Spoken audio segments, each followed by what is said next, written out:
Hey guys, Frontwoods Farmer, welcome back to the channel. Those of you that are subscribed, thanks for the support. Those who are not, if you like homesteading and farming and hay cutting videos and all kind of sorts of things that go along with homesteading, hit the subscribe button right now, and then you can get all my notifications as long as you click the bell icon to the right of that too. So anyway, now that's out of the way. What we're doing today is in the backyard. We filled in a massive area and everything was like real crammed right next to the house. So what we did is we had this wood shed. This is our wood shed for the winter. We're getting a late start. These poles were 3 feet in the ground. I built this off 6x6s, just like a quick wood shelter years ago. So I'm gonna show you in the next clip where I dug it out and we lifted it with the backhoe. It's pretty cool. We drug it back. This thing's massive. So what we're gonna do today, we're gonna frame it in and make it like on skids. Now we have a taller wood structure. I'm just showing you guys some things we're doing around the homestead. So I'm gonna show you where it was.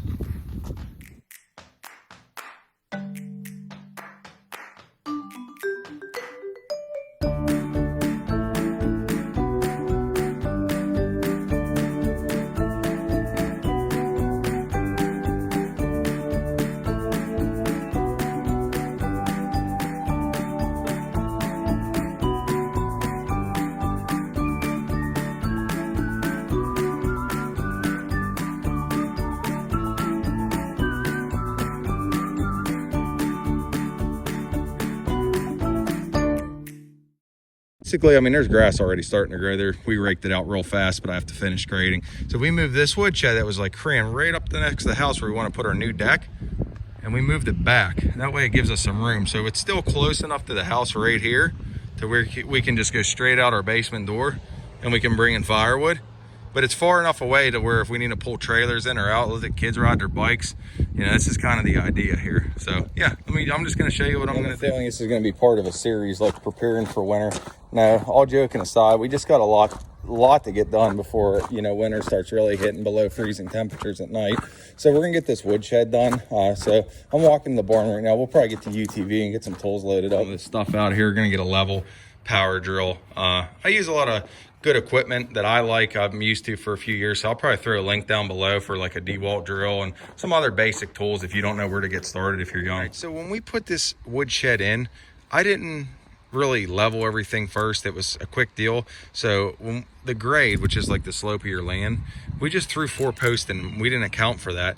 And then we built this all level with that grade, and then I filled it in with stone to level where we put the wood.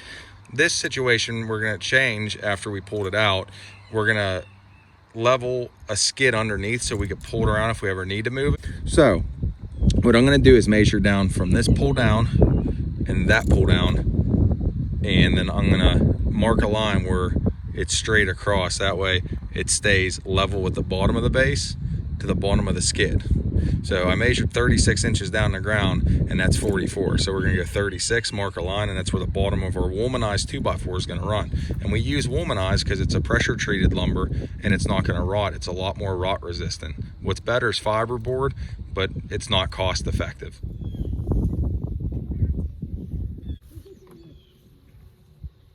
I share with all you guys some basic tools. You got your carpenter's pencil, you got your speed square, and then you just got a cheap level.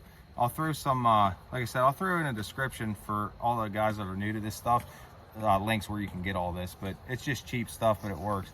So I just got done marking that side. So we're just gonna run from the bottom of this post over to the line, the bottom of our 2x4, bolt that on.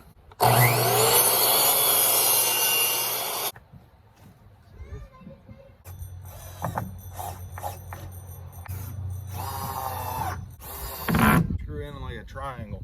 Doesn't matter how goofy the triangle is, you just want to make sure it's in there. Like that. Yeah, you could come help, Lane. So you just saw a screw. Is to give you a better idea, that's 36 inches down and that's 36 inches down. So if we're going to leave it on the skid, we can cut that little bit off from under the post. That way we can pull it all around, or we could just leave it like it is here. But if we ever do want to move it, it's already going to be on a skid when we're done. So we're going to wrap another piece around here and another piece around here. We got our frame started around the bottom, or skids as you would call it, you know, just kind of holds everything together. We're going to take this old tarp that I have off here. We're going to put a new tin roof on. Yeah, now we're just taking down this old tarp.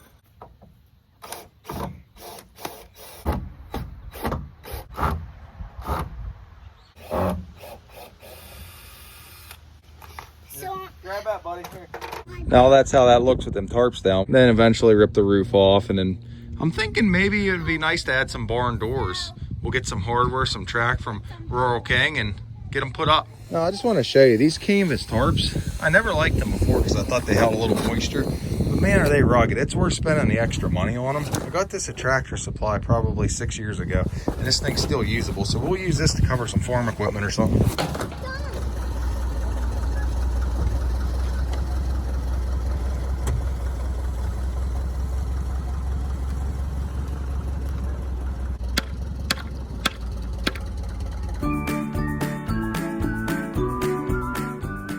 We're gonna pick it up, put a stone under there, and level it nice, and then we're probably gonna fill it with stone to put the wood down. Having a big fight, and he moving dirt. So. All right, so all we did is we put some recycled blacktop millings in here for a base. We'll probably top it off with a little bit of 2A, but I'll get this all leveled out, and that way the wood's off the ground. I figured it'd be a little bit quicker and easier.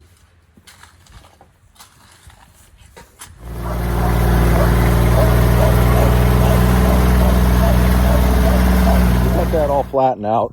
Now what we're going to do is we're going to get another bucket, come around with a shovel, and we don't want the millings to come out from underneath, so we're going to put it around. That way the base is good. And if you look over here, we got all the firewood loaded up, so probably throw the firewood in tonight and then get started on the doors and the roof.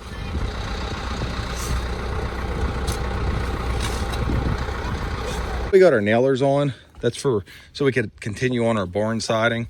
Now the back was such a long span, we added one in the middle. But that's our next step. We're gonna put the barn siding on.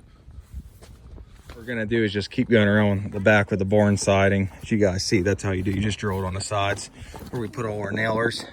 And then see how I don't really have any screws sticking out, but I have 3-inch screws. And this is only about 1 inch plus 1.5. The reason why I don't have that other 1/2 inch sticking out is because I went up in. So if you do only have limited supplies and your screws are 3-inch and you got to do a deal like this, just angle them up. It's just a helpful tip. So we'll keep going around the back. And then we cut these little 1x1s. And that way that keeps that wood off the ground and it's constantly circulating air. And that's what you want for your wood to dry out. Like I said, this old quick barn siding lapped roof that I put on here years ago, we're going to take that out and we're going to put the metal roofing on too.